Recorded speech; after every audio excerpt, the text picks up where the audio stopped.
MLA Prashanth రెడ్డిపై చేసిన వ్యాఖ్యలపై కట్టుబడి ఉన్నామంటున్న మాజీ మంత్రి ప్రసన్న కుమార్తో మా ప్రతినిధి చరిత్ర కుమార్ ఫేస్ టు ఫేస్.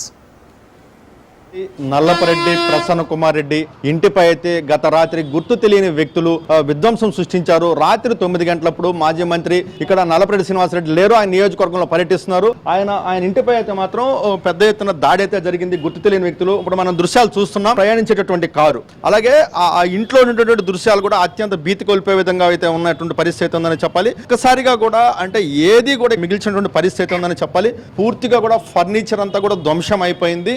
ఇక్కడ కూడా అంతా కూడా చిందరబందరగా కూడా పడిపోయినటువంటి పరిస్థితి ఉందనే చెప్పాలి. అన్ని వస్తువులు అంటే ఏదైనా కుర్చీలు, సోఫాలు, ఏదైతే ఆయన పర్సనల్గా వినియోగించేటటువంటి ల్యాప్టాప్, కంప్యూటరు, అలాగే డైనింగ్ టేబుల్, అంటే ఇది వాళ్ళు డైనింగ్ చేసేటటువంటి డైనింగ్ టేబుల్, ఈ దృశ్యాలు కూడా మనం చూస్తున్నాం. ఫ్రిడ్జ్, అలాగే పైన ఉన్నటువంటి నివాసం అంతా కూడా మొత్తం అన్ని కూడా ధ్వంసమైనటువంటి పరిస్థితి ఉందనే చెప్పాలి.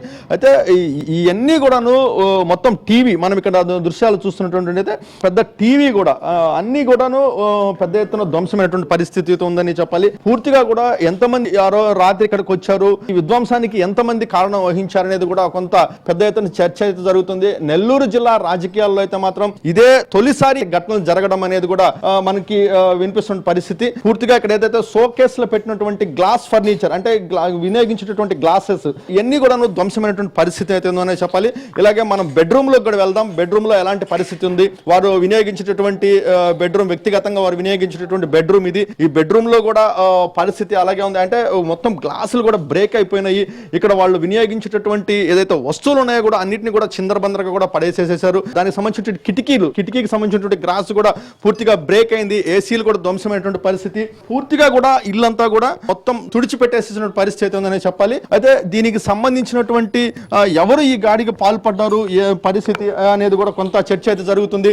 నిన్న మధ్యాహ్నం ఏదైతే నల్లపరెడ్డి ప్రసన్న కుమార్ రెడ్డి కోవూరు నియోజకవర్గానికి సంబంధించినటువంటి కార్యకర్తల విస్తృత స్థాయి సమావేశం కోవూరు నిర్వహించారు. ఈ నియోజకవర్గానికి సంబంధించినటువంటి విస్తృత స్థాయి సమావేశంలో ఎమ్మెల్యే ప్రశాంత్ రెడ్డిపై అయితే ఆయన కొన్ని అనుచిత వ్యాఖ్యలు చేశారు. అనుచిత వ్యాఖ్యలు చేసినటువంటి కొన్ని గంటల్లోనే మాత్రం ఈ దుర్ఘటన జరిగింది. ఇప్పుడు మనం కిచెన్ లో ఉన్నాం. కిచెన్ లో తాజా పరిస్థితి మనం కూర్చున్నాం. కిచెన్ లో ఎలాంటి పరిస్థితులు ఉన్నాయి, మొత్తం కూడా కిచెన్ అంతా కూడా ఇక్కడ ధ్వంసమైనటువంటి పరిస్థితి ఉందని చెప్పాలి. కిచెన్ కూడా మొత్తం పగలగొట్టేసేసేసారు. పూర్తిగా ఈ ఘటన మనం చూస్తుంటే దీనిపై అయితే నల్లపరెడ్డి ప్రసన్న కుమార్ రెడ్డి గారు కూడా ఇక్కడే, నల్లపరెడ్డి ప్రసన్న కుమార్ రెడ్డి మాజీ మంత్రి ఇక్కడే ఉన్నారు. నల్లపరెడ్డి ప్రసన్న కుమార్ రెడ్డిని అడిగి కూడా మనం కొన్ని వివరాలు తెలుసుకున్నాం. ఆయన ఎలా స్పందించబోతున్నారు జరిగినటువంటి గాడి పట్ల అనేది కూడా మనం చూసిన పరిస్థితి ఉందని చెప్పాలి. అయితే ఇంత పెద్ద ఎత్తున విధ్వంసం నెల్లూరు జిల్లా, అంటే ఫ్యాన్లు కూడా మనం గమనిస్తే, అంటే ఫ్యాన్లు కూడా ఎక్కడికక్కడ వంగిపోయాయి.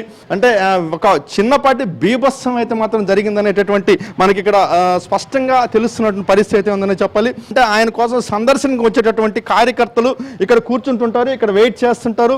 ఇక్కడ వెయిట్ చేసి ఆ తర్వాత ఆయన సందర్శనార్థం వస్తుంటారు. కార్యకర్తలు వెయిట్ చేసేటువంటి ప్రాంతం ఇది కూడా పూర్తి స్థాయిలో ధ్వంసమైనటువంటి పరిస్థితి ఉందని చెప్పాలి. పూర్తిగా కూడా ఈ ఘటన రాత్రి 9 గంటల నుంచి ఒక హాఫ్ అన్ అవర్ నుంచి 1 అవర్ జరిగినటువంటి పరిస్థితి కూడా మనకి ఇక్కడ స్పష్టంగా కనిపిస్తున్న పరిస్థితి అయితే ఉందని చెప్పాలి.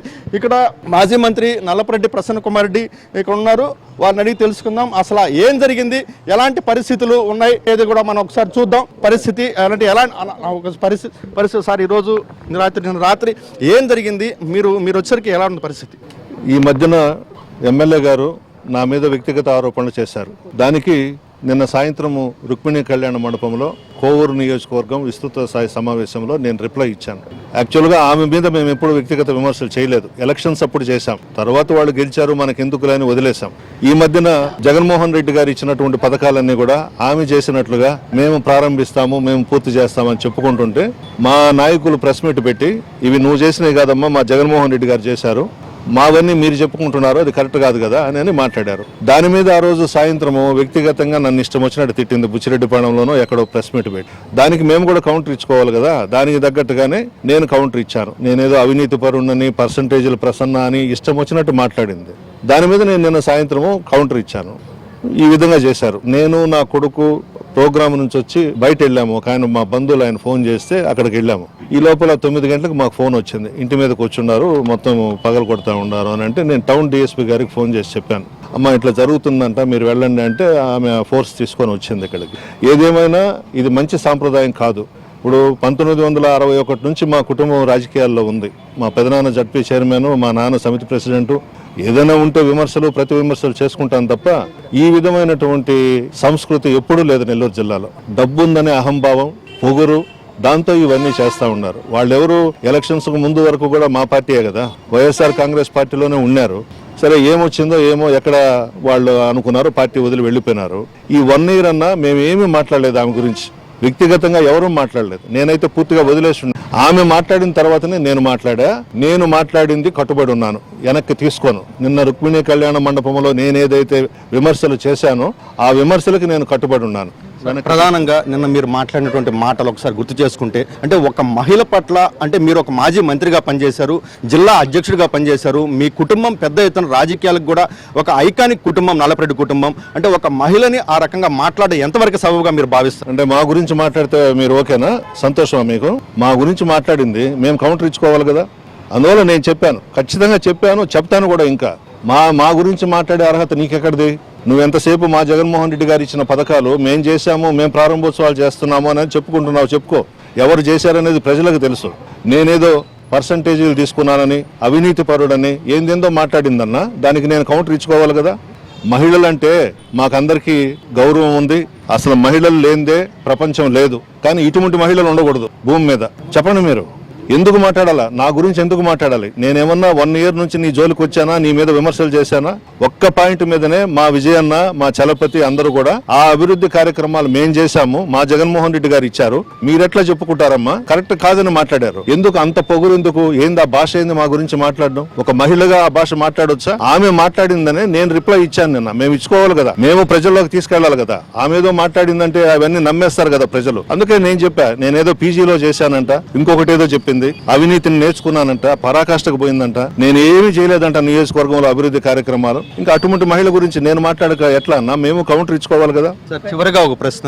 ఈరోజు మహిళల గురించి వైఎస్ఆర్ కాంగ్రెస్ పార్టీ ఇటు రాజధాని మహిళల గురించి మాట్లాడింది. ఈరోజు చూస్తే మీరు ఇక్కడ ఒక శాసనసభ్యురాల గురించి మాట్లాడారు. అంటే ఏకంగా కూడా ఒక అనిశ్చిత వాతావరణం రాష్ట్రంలో తీసుకురావాలనేటువంటి ప్రయత్నం అయితే వైఎస్ఆర్ కాంగ్రెస్ పార్టీ చేయాలనుకుంటుందని కూటమి ప్రభుత్వం నుంచి ఆరోపణ ఉంది. దీని పట్ల మీరు ఎలా స్పందించబోతున్నారు? రాజధానిలో మహిళల మీద మాట్లాడిన దానికి వైఎస్ఆర్ కాంగ్రెస్ పార్టీకి సంబంధం లేదు. అదేదో డిబేట్ లో కూర్చోబెట్టారు. ఆయన ఎవరో మాట్లాడుకున్న దానికి మా జగన్మోహన్ రెడ్డికి మా పార్టీకి ఎలా బొలుంటారు? కరెక్ట్ కాదు కదా. ఈ రోజు గాని, అప్పుడు గాని, ఎప్పుడు గాని జగన్మోహన్ రెడ్డి గారికి ఈ రాష్ట్రంలో గాని, ఉమ్మడి రాష్ట్రంలో గాని మహిళలు బ్రహ్మరథం పడతారు. ఆయనకున్నటువంటి అభిమానం అది. మహిళలంటే ఎక్కడికి పోయినా వేలాది మంది మహిళలు వస్తారు. దాన్ని ఆయన ఎవరో సాక్షి డిబేట్ లో కూర్చొని మాట్లాడితే మాకేం సంబంధం అండి? మా వైఎస్ఆర్ కాంగ్రెస్ పార్టీకి సంబంధం లేదు. కావాలని ఆరోపణలు చేయడం తప్ప ఇంకొకటి లేదు. ఈ మనిషి కూడా ఆమె గీరుకొనింది, నా మీద ఆరోపణలు చేసింది కాబట్టి నేను ఆ కౌంటర్ ఇచ్చుకోవాలి కదా. మీరు చెప్పండి, న్యాయం చెప్పండి. మా పరిస్థితి ఏమవుతుంది మేము ఇచ్చుకోకపోతే? మేము తప్పు చేసినట్టే కదా. అందువల్ల క్లారిటీగా నిన్న మాట్లాడిన దానికి కట్టుబడి ఉన్నా. నేను వెనక్కి తీసుకోను. నిన్న నేను మాట్లాడింది వాస్తవం. ఏదైతే నిన్న జరిగినటువంటి నా వ్యాఖ్యలు అయితే మాత్రం ఖచ్చితంగా ఆ వ్యాఖ్యల పట్ల నిలబడి ఉన్నాను. ఇంకా కూడా నేను ఖచ్చితంగా నేను వాళ్ళకి సంబంధించినటువంటి వ్యక్తిగత వివరాలు ఖచ్చితంగా నేను బయట పెడతాను. నేను ఏదైతే నా గురించి వ్యక్తిగతంగా మాట్లాడినప్పుడు నేను ఎందుకు మాట్లాడకూడదు అంటూ కూడా నల్లపరెడ్డి ప్రసన్న కుమార్ గారు తెలియజేస్తున్న పరిస్థితి. కెమెరామెన్ భరత్ తో చరిత్ర కుమార్, రాజ్ న్యూస్, మాజీ మంత్రి నల్లపరెడ్డి ప్రసన్న కుమార్ నివాసం నుండి.